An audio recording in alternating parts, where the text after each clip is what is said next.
a time in college football that we've never seen before. But the thing that really struck my heart today, I told our staff earlier today that, as long as I've been in it, even before I became a head coach, this was kind of the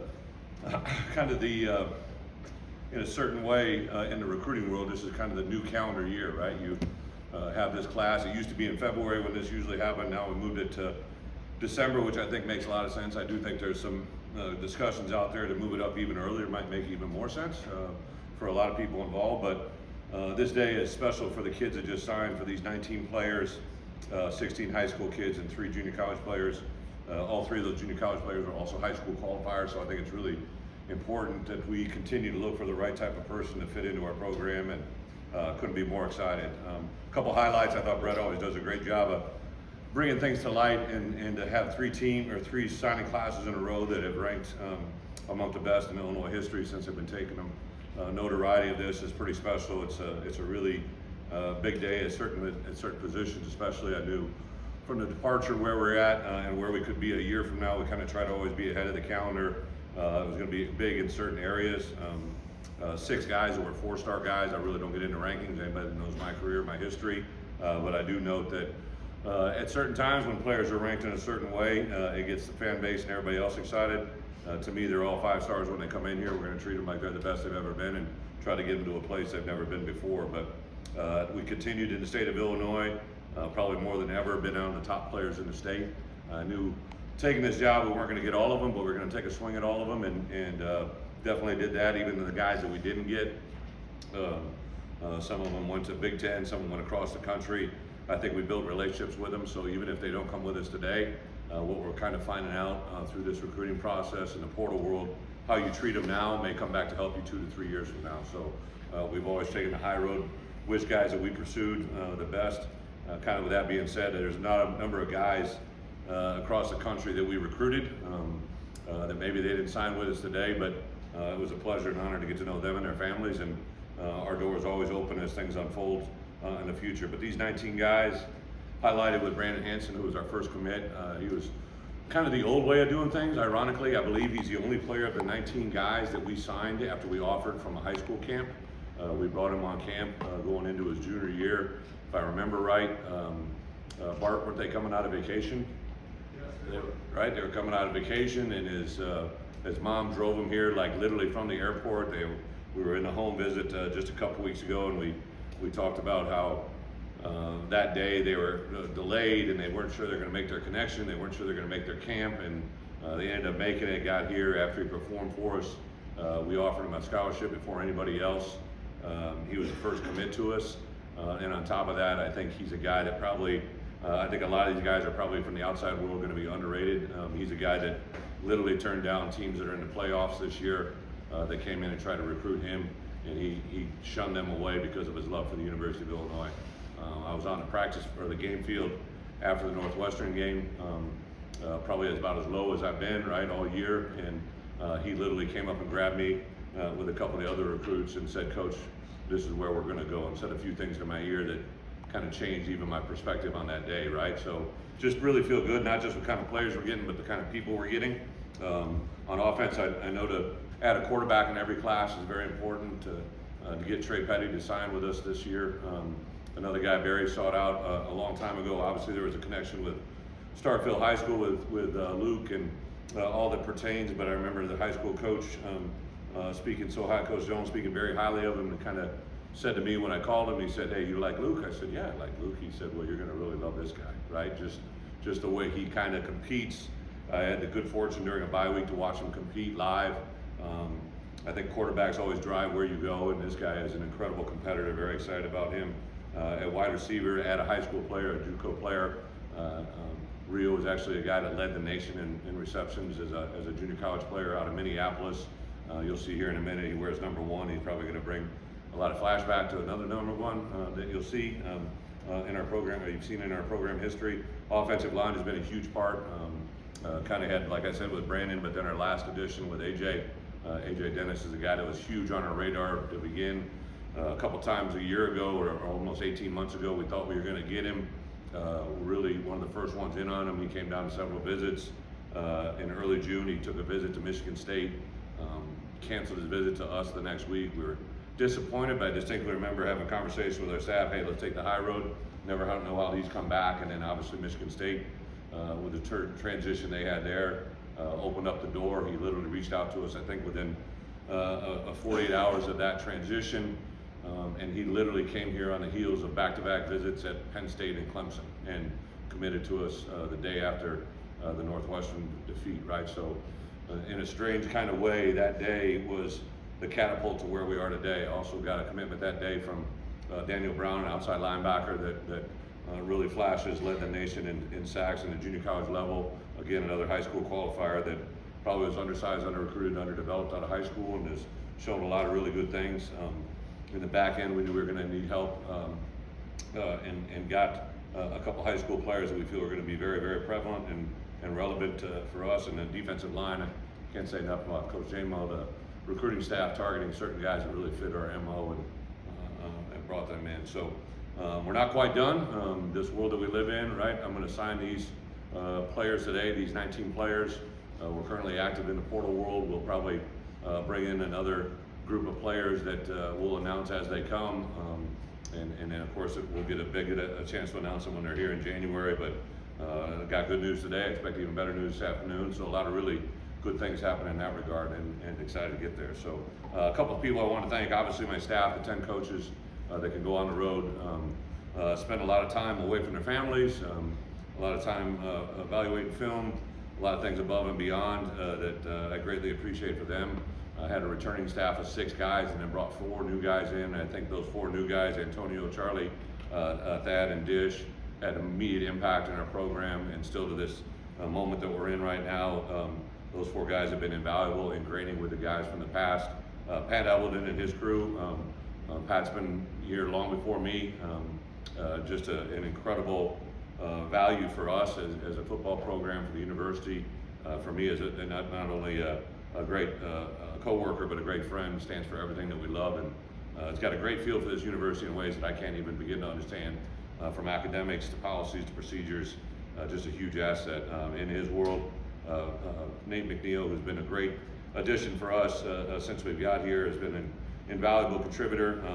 Pat Pearson, who came from kind of an outside source, had been with me in my past in communications and press, and his value to his program, his value for what I see, but also the things I don't see, incredible. Maya Green, who we brought with us after our first year.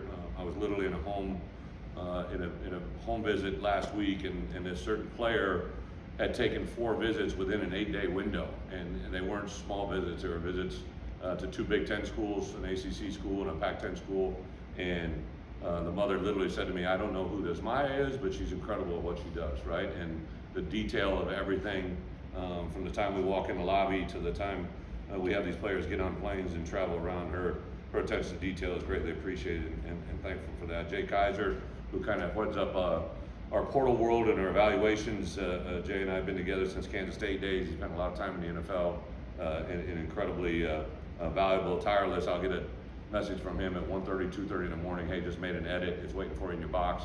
We kind of work opposite. He stays up late. I like to come in early, we literally got on a young man that was in the portal a couple days ago that had been in the portal for 3 minutes. I was the first to reach out to him, right? And that stuff in today's world means a lot with these guys. Drake Leeper and then Houston Griffith, those guys kind of on the day-to-day operations, just can't say thank you enough. I know Josh is in here. Josh, Department of Athletics, what they allow us to do, the resources they give us, but also the ability to recruit this entire country, to be very specific in certain areas. The things that we're able to do because of the resources they give us has come back tenfold. So I really can't say enough. It's a great day to be here as a head coach, but I think it's just the beginning of really starting to turn the tide. We put together 3 classes in a row that I feel strongly about. Foundation, I knew there was going to be some landmines we had to navigate. Unfortunately, this year didn't get us to a bowl game, but I think this is another good step in the right direction to get us where we want to be. So with that, I'll open up some easy questions. Coach, with these 19 and then known additions from the portal, where do you stand scholarship-wise, or is there some wiggle room in February for the late signing period? Well, as far as there's a new rule this year that was implemented last year during the COVID, where we can have 85 at any given time. So it's very important to note that our roster is a 120-man roster, 85 scholarship players. I know what that number is. I think our recruiting department, our coaches, but from the outside world, they don't, and that's something that we just kind of keep to ourselves. But we always have wiggle room. Coach, you got 13 guys coming at the semester. How big is that Yeah, for it's you great. going forward? Great question. Great point. It was funny. I did an interview this morning with Anthony Herron. If you guys watch or listen to the Big Ten channels, and Anthony's a regular. And you know, this is a young man, literally one of the first kids I ever recruited from the state of Illinois, from Bolingbrook High School. And he made reference this morning. He said, "Coach, you know, when you recruited me, and I believe it was 1995, probably 96, somewhere in there." He talked about, you know, how the players at that time connected with one another, right? Like he talked about, there was 5 guys that I signed that I kind of connected those guys. We didn't have text messaging back then, but I connected those guys through emails and the functionality that we could at the time, just regular old phones that sat on the table, right? And I said, hey, today's world, I think the greatest recruiters we get are the guys that we sign, right? And when you have Brandon Hanson, he was our first commitment. He was emphatic about starting in January. And then he really catapulted that with every player he talked to after that. So now it's not just a coach saying, hey, we'd love to have you in January. It's a player saying, hey, if you come there in January, this is the benefits, right? And there's a whole, we can talk about for a half hour about the benefits of coming in January. You know, they literally get to come here. They start classes without the pressure of a game week environment. They get to go 8 weeks and they go home for spring break. They get to go another 5 weeks of spring ball and get to go home for 3 weeks of May break. Then they come into an 8-week window and they get to go home 2 or 3 times in a matter of a 5 to 6 month window that allows them to kind of have the break of college transition. You drop a kid off in June, he may not go home until January, you know, and that's when I think things get tough, right? So the ability and account all of that, in addition to those 13 guys will be through all of winter conditioning with Tank and our staff. They'll have a spring they'll have an install during the winter, they'll have an install in the spring, and they'll have an install in the summer, and they'll have an install before camp. They'll have 4 installs before they hit the field. And the value of that, I think, even reflected this year when we saw the number of players that played for us is huge. Brett, you're adding so much talent in the trenches in this cycle, Yeah. especially.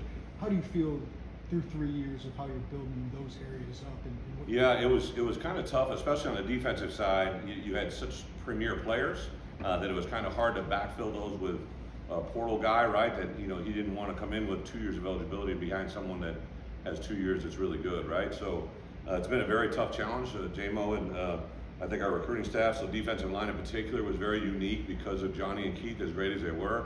And then you take a guy like Denzel Daxon, who last year literally was a part-time player at the college he came from in the MAC, and became an elite player for us. He's already been invited to a Senior Bowl game, and so it was a tough challenge. I think like last year, some of our D linemen will play, some of them won't.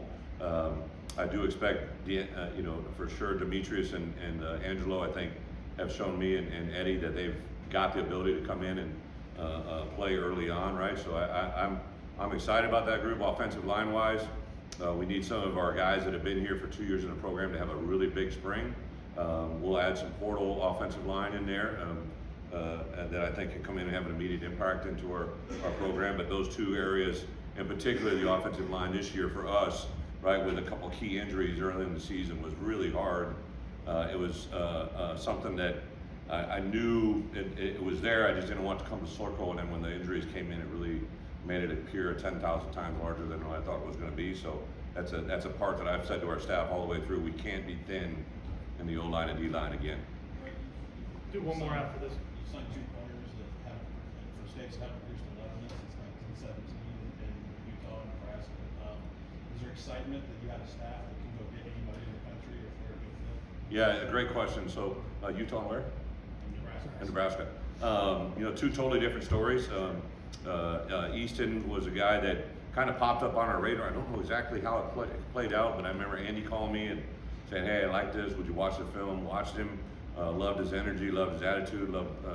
We did a Zoom call with him and his family. He just saw the family that was there and who would be a fit here.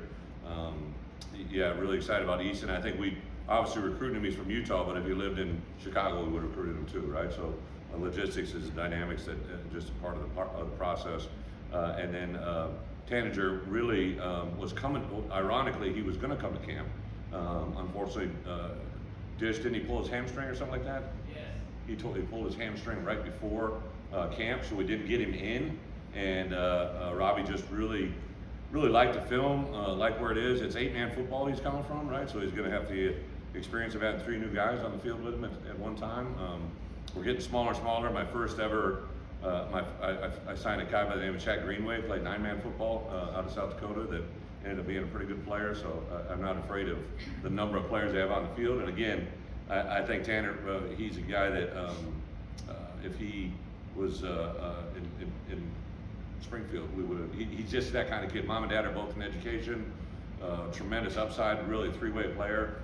I think that's the thing that I love about Pat and our staff. We've been able to kind of go outside of our comfort zone and find guys that fit our program. With the junior college kids, how did those kind of come to fruition? Were they pre-established relationships, or was it a late in the process kind of thing? Great question. So the junior college guys all kind of had a unique story.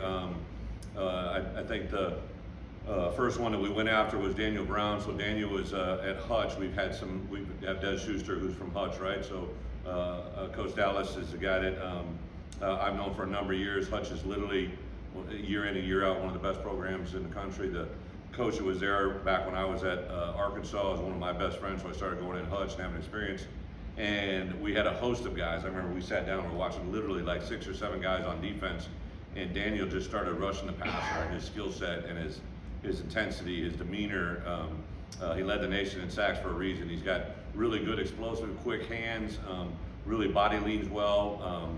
And then, so our first day in a bye week, I literally flew there on a Sunday and met with the coaches and physically saw, right, what he is. And I was like a little schoolgirl. I was just giddy, right? Like I just reached out to him that night, offered him a scholarship, and just kind of kept. And I got Charlie involved. Charlie loved his film, and he was literally the last player we went and saw. We went and hopped on a plane on Saturday night and flew to Kansas City and walked into a home with about 20 people that were full of love, great biscuit, great barbecue, mashed potatoes, you name it, we had it. I would have stayed another 2 hours. But DB was that way.